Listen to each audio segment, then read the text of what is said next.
Hey, how's it going? It's Imani Mulai with the School of Communications. Today we're going to go over the Sony Z-150. We're going to start with powering this camera up. You can either do it with the battery or the AC adapter if you're in a place that supplies power. Let's start with the battery. To install the battery, you want to go back to the battery well, bring it to the top of the battery well, and slide it down until you hear it click. Now we have the battery attached, let's put in the SD card. You go to the back of the camera, there's an SD card hatch.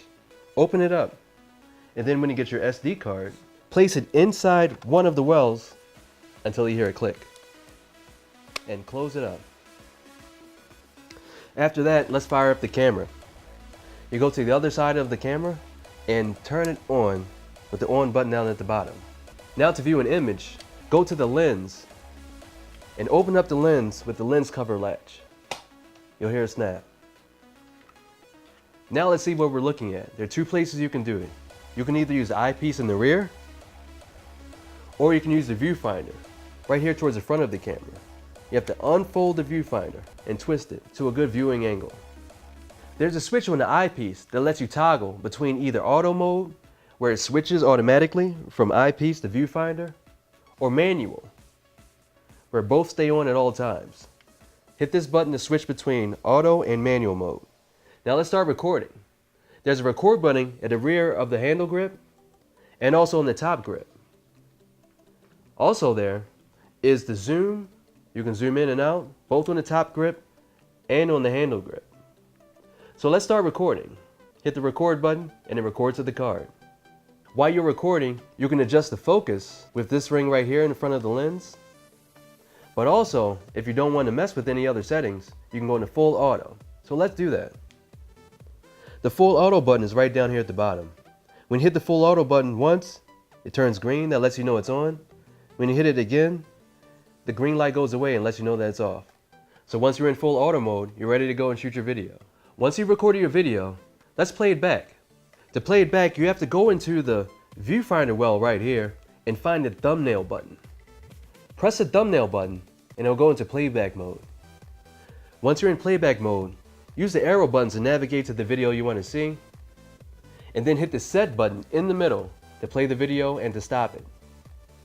Once you're done viewing your videos, hit the thumbnail button one more time and it'll send you back to record mode. Once you're done your shoot, hit the record button again to stop recording, put the viewfinder back into the well, turn the power button off, and release the battery in the rear with the battery release button. Take the battery, put it back in the case, and also if you have a plate on the bottom of your camera, don't forget to unscrew it and put that back on the tripod. Now let's set up the audio. Look on the right side of the camera and you'll see the audio inputs. Audio input 1, that's the shotgun mic. Audio input 2, that's your wireless lavalier. So let's turn on the wireless lavalier. First turn on the receiver by holding down the power button on the face of the receiver. Same thing with the transmitter. Hold down the power button on the face of the transmitter until it turns on. The same thing when you want to turn both the transmitter and the receiver off, hold down the power button until they turn off. Now let's adjust the audio levels. Turn the camera to the side to the audio level cover. Open that up and let's do the audio settings. So let's go over the audio levels. For input 1, you want to set it to mic 48V, external mic, and auto mode. For input number 2, you want to set it to mic, external mic, and auto mode. If you want to go into manual mode to manually adjust your audio, turn auto to manual and adjust the audio volume knobs to the right of the controls. To monitor your audio, plug the headphones into the headphone jack in the back of the camera and put on your headphones. Listen for anything that sounds a little bit strange. And also you can monitor the audio levels on your LCD screen with VU meters. Now let's set up the tripod. Take the tripod out of the bag and unstrap it. Now to open up your tripod, you want to unlock the legs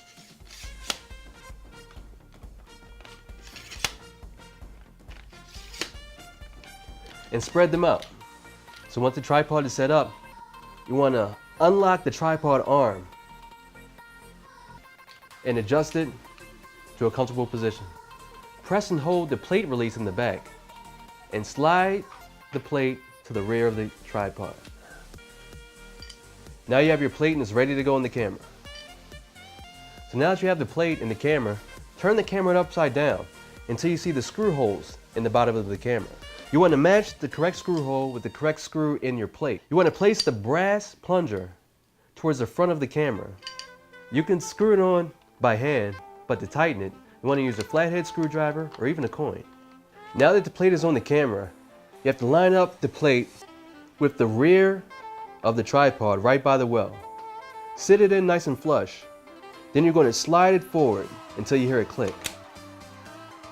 Once it clicks into place, go back to the tripod plate lock and lock it in until it doesn't move anymore. Now you're ready to go.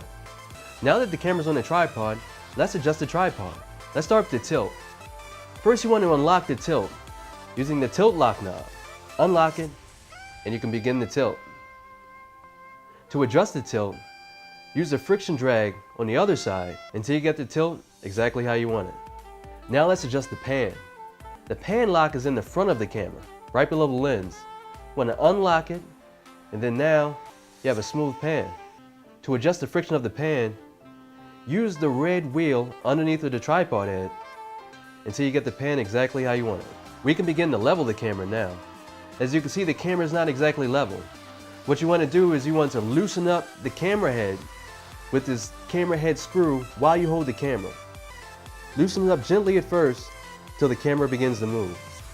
As you can see, I can use the handle of the camera to adjust the entire head and camera together until the level bubble in the back gets into the center.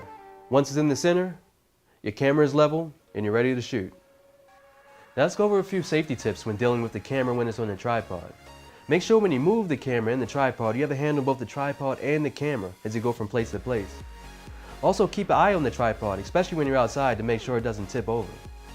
And a big thing is when you have your camera, when you return it to the equipment room, make sure that you take the plate off of the camera, put it back on the tripod, and return everything to the equipment room in the way you got it. This is a Sony Z-150. I'm Imani Mulaya with the School of Communication.